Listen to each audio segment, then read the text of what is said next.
Hello everyone, myself Nilima Vite, working as a lecturer in Kekewak Polytechnic Nashik. Today I am going to discuss about what is session and the different tracking methods used for session. Now what is session? So session is a conversation between server and client. The conversation consists series of continuous request and response. That is, the time interval in which the client and server communicate with each other can be termed as a session. So in simple words, we can say that a session is a state consisting of several requests and response between client and server. Then what is session management? So it is a way to manage the session record of client as well as server by keeping the state of user.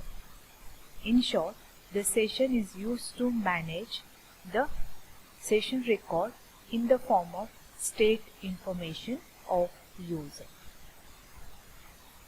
Now, why should a session to be maintained, or why we need the session management? So when there is a continuous request and response from a same client to a server, the server cannot identify from which client it is getting a request, because this HTTP protocol is a stateless protocol. When there is need to maintain the conversational state, the session tracking is needed. For example, in online shopping cart application, a client keeps on adding items into his cart using multiple requests. When every request is made, the server should identify in which client's cart the item is to be added. So in this situation, there is certain need for session tracking. And the solution is, when the client makes a request, it should introduce itself by providing some unique identifier every time, and to manage it, there are different methods to achieve this. So the four types of session management or the tracking are user authentication, hidden form fields, URL rewriting, and cookies. Now the first method to manage the session is user authentication. So in this user authentication, users can be authorized to use the web application in different ways. So the basic concept is that the user will provide his username and password to log in to the application, and based on that credential, user can be identified and the session can be maintained. So here server will get the username and password using get remote user method, and the server will keep a track of user information. When the client closes its web browser, the server will remember the last session activity. The example of this user authentication method is Facebook login or Gmail login. The second method of session tracking is hidden form fields.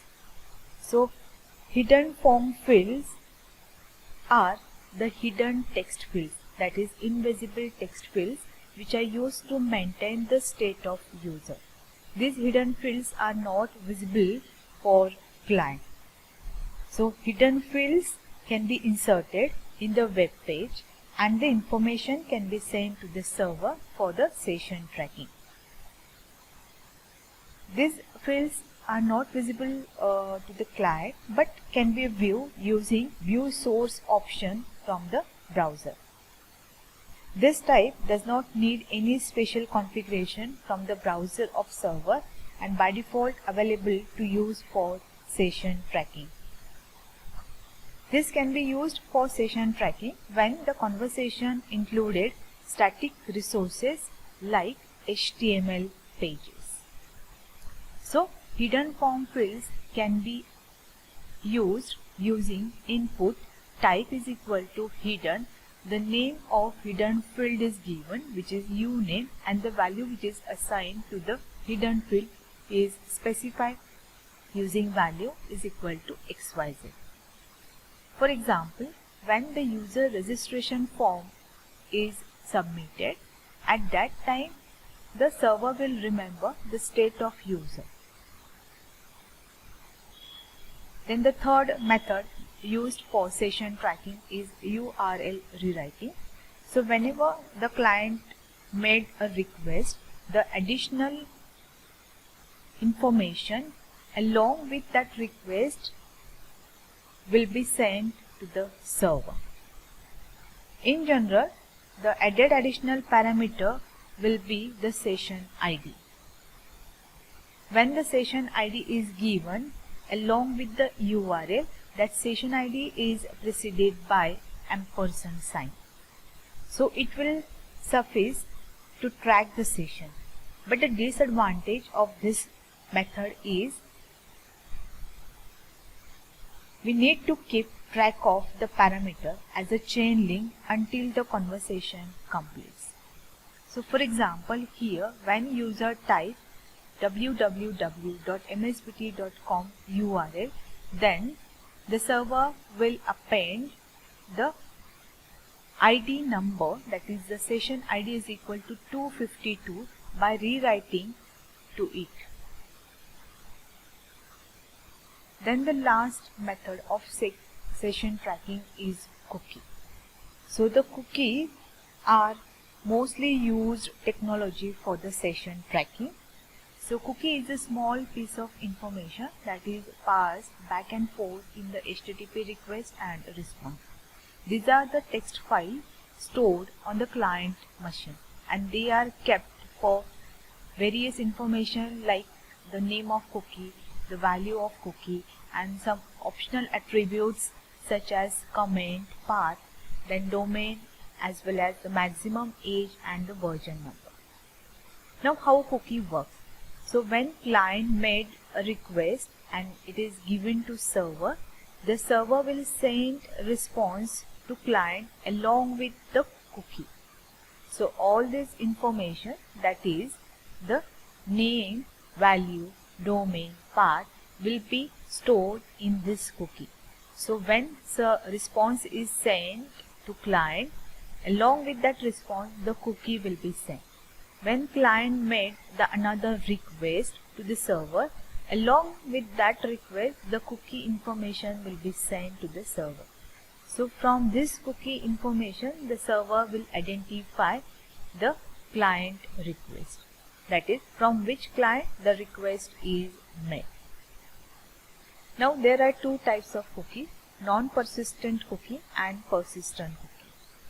Non-persistent cookies are valid for single session only, and it is removed each time whenever the user closes the browser. Whereas persistent cookie is valid for multiple sessions and it is not removed each time when the user closes his browser. It is removed only if user log out or sign in. Now how to create a cookie. So using constructor form of cookie class, we can create the object of cookie, and then we use a add cookie method of HTTP servlet response to add the cookie. So the first step is used cookie constructor, which consists of two parameters. The first is name of cookie and the second parameter is value, which is initialized to the name parameter. So for example, here the C1 object of cookie is created as cookie C1 is equal to new cookie user and name. So in this, user is a name and the cookie nil is the value. Once the C1 object is created, we can add the cookie to the HTTP response using add cookie method, which is a method of this HTTP servlet response interface. So the syntax is response object dot add cookie and the object of cookie class is given. So normally browser generally accept 20 cookies per site and 300 cookies total, and since each cookie can be limited to 4 kilobytes size. Now how to read the cookie for the browser. So to read cookies from browser, we need to call the getCookies method, which is a method of HTTP servlet request interface, and this getCookies method returns an array type of cookie class. So its syntax is response dot add cookie in bracket C1, that is the cookie will be added using this add cookie method, and then we can read the cookie using getCookie method, which is a method of HTTP servlet request. So here request is object of HTTP servlet request dot getCookie, which returns an array type of this cookie class. So C is array name of cookie class. Now these are the attributes of the cookie, that is first is name, value, max age, secure, comment, path and version. These are the data types used for these attributes, and here only name and value attributes are the mandatory attributes which we have to initialize when the cookie object is created. The remaining attributes are the optional attributes. Now the methods of cookie class. So the first method is public void set max age. It is used to set the maximum age of the cookie in second. Then get name method, it returns the name of cookie. Get value method returns the value of the cookie. Then set name method will be used to change the name of the cookie. Similarly, the set value method is used to set the value of the cookie. Then add cookie and get cookies method used to add the cookie in response object and to read the cookie from the request object. Here a simple example is given, which is used to create a cookie. So in this example the class name is a servlet demo. So here the class is declared which extends the HTTP servlet. Then doGet method is initialized like public void doGet, which contains two parameters, HTTP servlet request object and HTTP servlet response object. So in this doGet method, first set content type method is used to set the content type for the response. Then getWriter method used to create a printWriter object. Then the cookie will be created using add cookie method. So before using this add cookie method, we'll create the cookie object as cookie is equal to new cookie, and the two values are given. The first is the name of cookie and second is value of cookie. Then here set max age method is used to set the maximum age of the cookie. So the maximum age of cookie is 60 seconds. Once the 60 seconds is completed, the cookie will be expired. Then that cookie will be created using add cookie method. So response that add cookie in bracket cookie, that is this cookie will be added in response object. Then here pw.println will print the message as cookie created.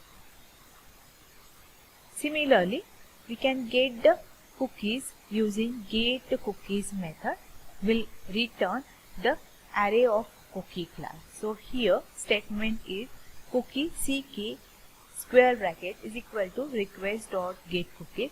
So all the cookie information will be retrieved and that will be stored in a cookie array, which is a ck.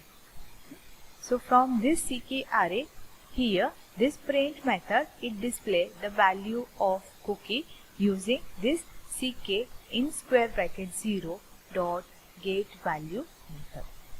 So this is for creation of cookie and retrieving the information of cookie using add cookie and get cookies method. So this is for different session tracking methods used in servlet. Thank you.